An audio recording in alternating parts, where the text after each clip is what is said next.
Okay, thank you everyone for joining us today for the Quad Cities COVID-19 press briefing today, which is June 2nd. We are happy to welcome back Janet Hill, Chief Operating Officer with the Rock Island County Health Department.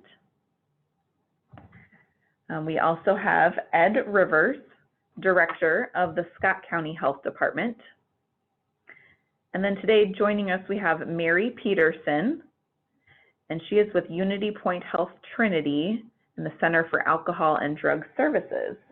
So thank you all for being here on the call. We will go ahead, each individual does have prepared information for you, which we will go through and have them state. We will then go to questions in the chat, so please type your questions in there and indicate which of the speakers you would like to have respond to them, and we will get to those at the end of the briefing. So first we're going to go to Ed. Can you please give us the numbers for Scott County?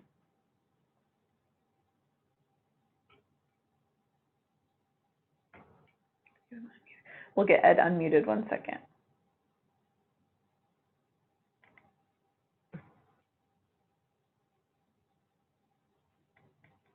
You see it there, Ed? Is it working? There we go.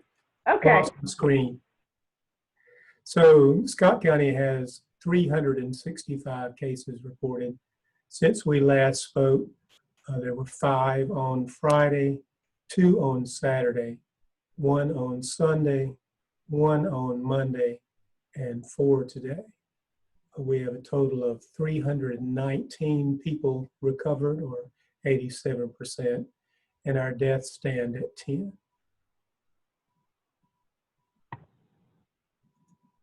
Okay, go ahead, Janet. Can you give us your numbers as well, and as well as the prepared statements that you have?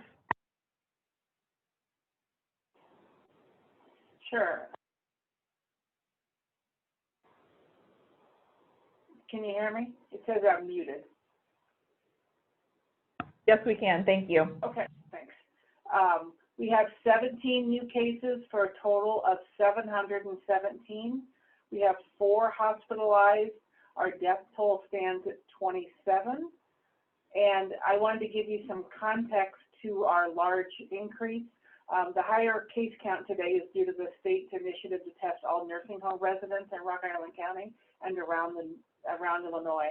And this is important because nursing home residents are at the highest risk of contracting COVID-19 because of their age and underlying medical conditions.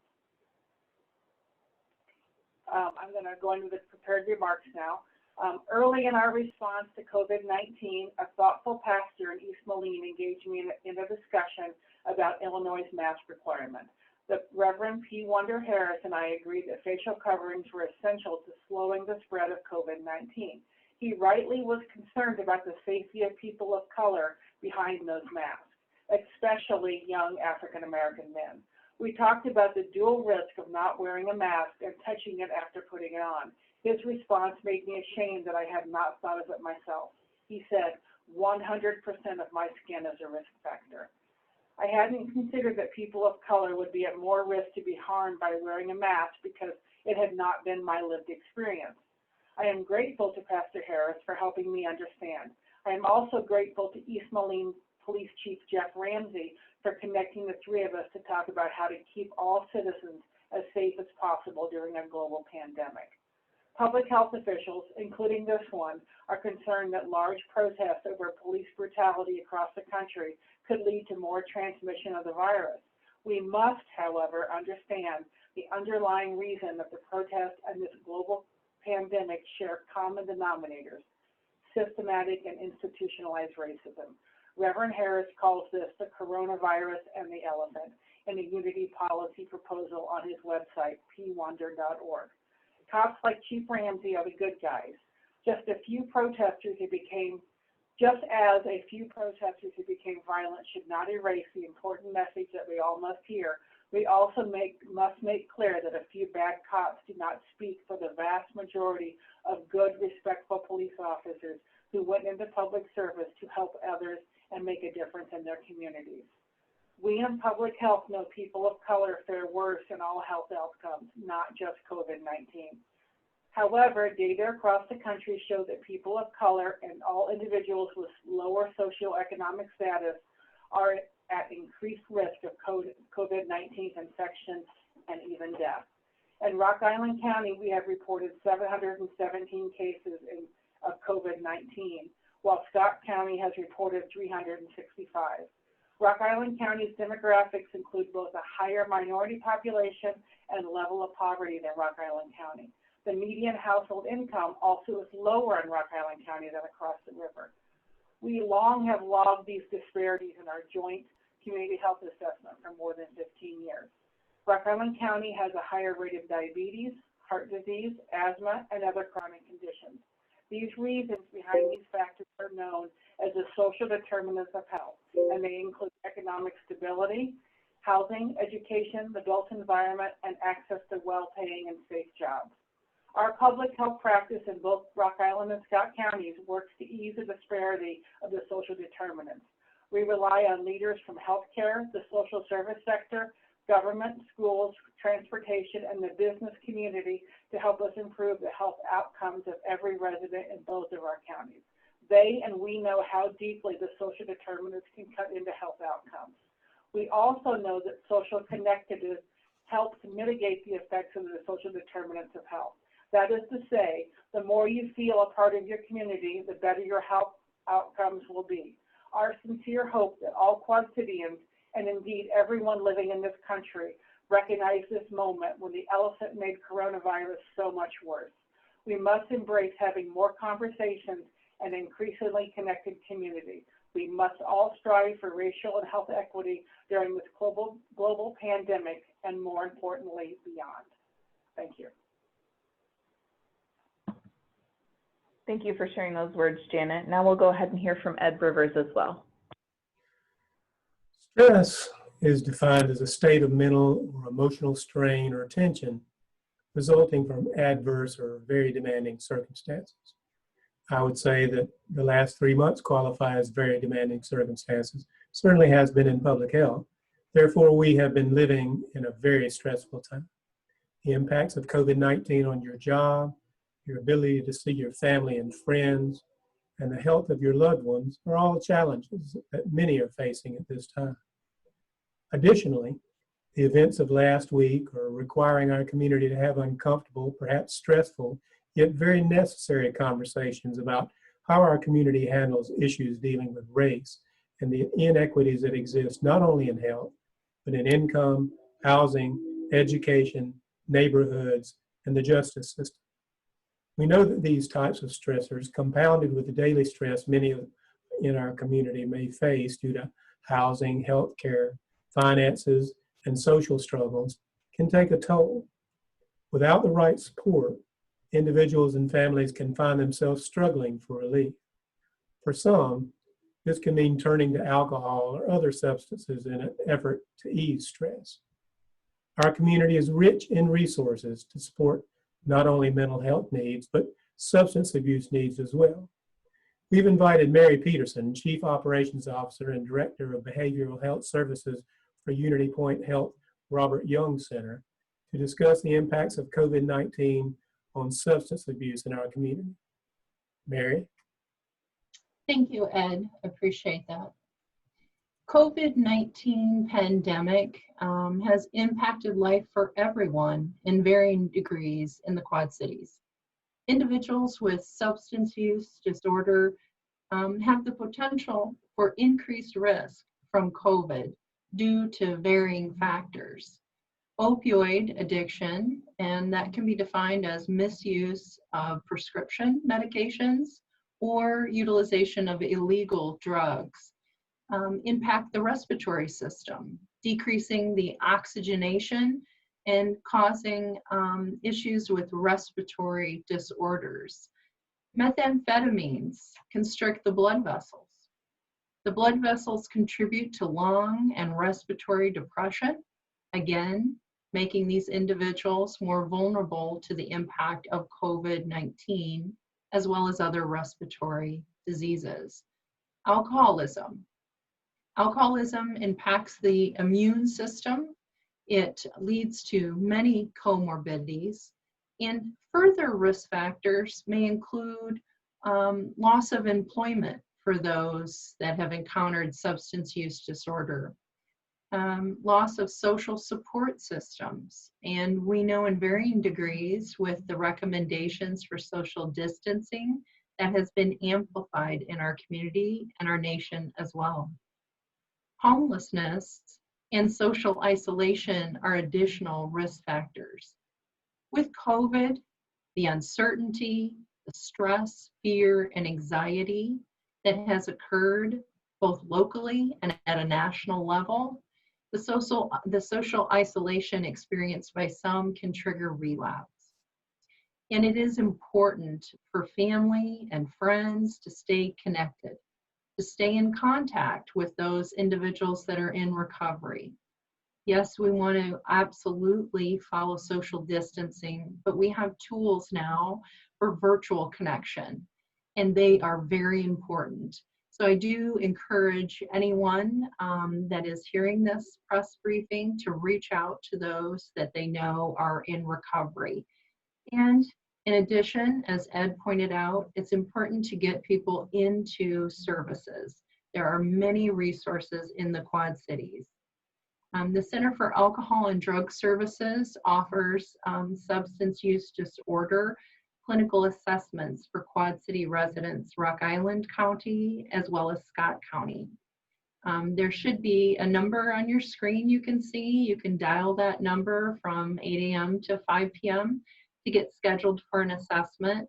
If you call, you can get scheduled that same day. If you call later in the afternoon, we can get you in that very next morning, so you do not have to wait for an assessment. And that's important in the time of COVID or any time for that matter.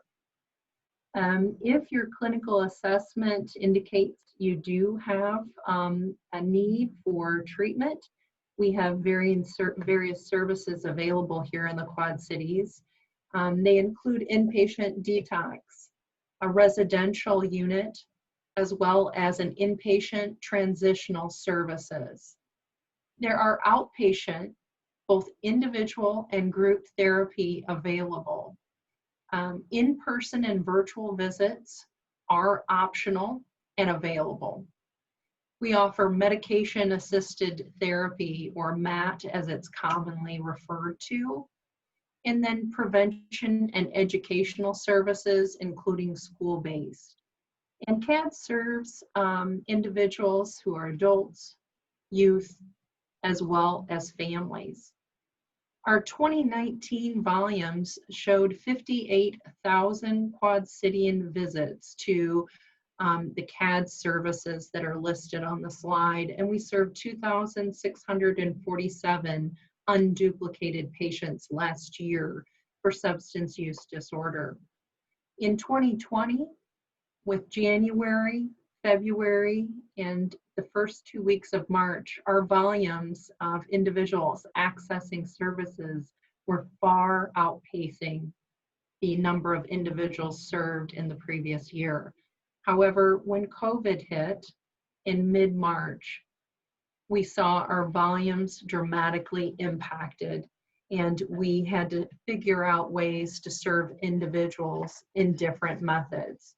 The schools closed, and when that occurred, we lost the ability to do prevention and education services. We've started doing some social activity, some virtual activity to try and engage children and youth. With the state direction on both sides of the river indicating we needed to immediately cease our group therapy as a COVID mitigation factor, we did try at first to offer individual services via phone. They were not received very well. And once you look at the disease of substance use disorder, social connectivity and having individuals to rely on in that social support network is critically important. So by the end of March, beginning of April, we did start to implement virtual groups. That has been very beneficial, but it certainly does not replace having the ability to meet face-to-face with the observation of social distancing. Our residential facility is a large facility in Scott County. It has 66 inpatient beds. The issues we ran into there was social distancing. It became very difficult to hold groups. It became difficult to have meal times and keep individuals 6 feet apart wearing masks. We did see our volumes of individuals coming to the emergency departments in Illinois and Iowa Quad Cities dramatically decrease. There were stay-at-home orders. People had fear and anxiety, and they were not seeking services. As a result, we saw the volume of individuals seeking treatment decrease 70% on both sides of the river. That did continue for the entire month of April and the majority of the month of May. Now, the end of May, we have started to see people reaching out, calling that number and getting into services. And now as we enter June, we are seeing an insurgent of people reaching out and trying to reconnect.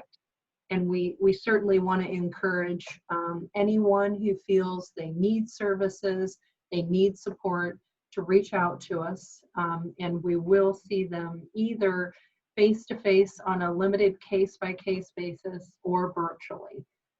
All of our facilities have remained open in Iowa and Illinois, but we've had to learn to do things differently and rely very heavily on virtual contacts and try to make those social support connections in a different way.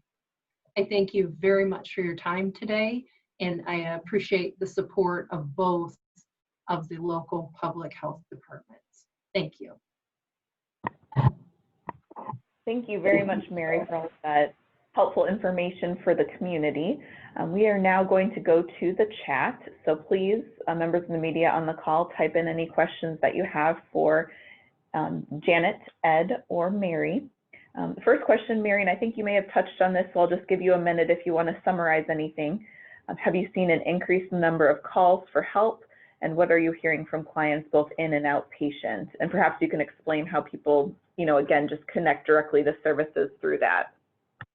Yes, that's correct. So we saw there's a dramatic decrease when COVID became very apparent in the Quad Cities mid-March. Volumes continued to decrease with both presentation and treatment throughout April and into May. The end of May, we started to see a slight uptick of people feeling more comfortable to reach out. By the time we got to the last week of May and now into June, we're starting to see the calls for assistance go up dramatically. We're in touch with other treatment agencies in Illinois and Iowa. This has been the case across both states. However, we're looking at the national trends, and we're preparing for what we believe is going to be a dramatic spike in individuals with both substance use disorder and mental health treatment disorders. Social isolation has been very difficult on all of us, I think, and especially for those individuals that have a co-occurring disease. Thank you for that. And can you give an indication of how much does a substance abuse assessment cost, or how is that handled when someone presents and requests that? Yes, so Center for Alcohol and Drug Services accept all payers, all insurance. And we operate obviously in the Quad Cities, which is a bi-state community. So we have the ability to have you seen at a location that your insurance will cover. We do have several funding mechanisms from Scott County, from the Iowa Department of Public Health, from Super on the Illinois side, that we can provide coverage for individuals who need treatment, even if they do not have a payer source. We have other mechanisms. So it's important that you reach out, you make the call, and identify what services you need, and we'll help you navigate the financial aspects. Thank you. Janet, I have an additional question for you. Scott County did mention the recovery numbers based on some that you had provided last week. Do you have any additional data on patients who have recovered that you're able to share or possibly put in your press release later? Oops, can you unmute? There you go. Thanks. I could share some numbers that we have from the state. It is not an apples to apples number because we report cases as they come to us, and then the state, once they get us, there's a little bit of a lag, and I know Nita has talked about that lag in the past. So numbers that I received today is a sum total of 686 cases, and as earlier, we reported 717. So you can see the difference there. But from the numbers the state gave us, symptoms resolved 242 people, or 35.28%. There are other categories, including people who never showed symptoms. That is 52. Still symptomatic at home is the largest number. That's 278, or 40.52%. And then there's some unknown status also. That's 18 and 2.62%. So yes, I can include those in the media release. Thank you. For both Ed and Janet, first we'll start with you, Ed. As public health officials, what are your gut reactions to seeing the large crowds, both nationally and locally, gathering in close quarters, some without masks? Well, we're concerned about whether they're avoiding the kinds of activities that might tend to spread the virus.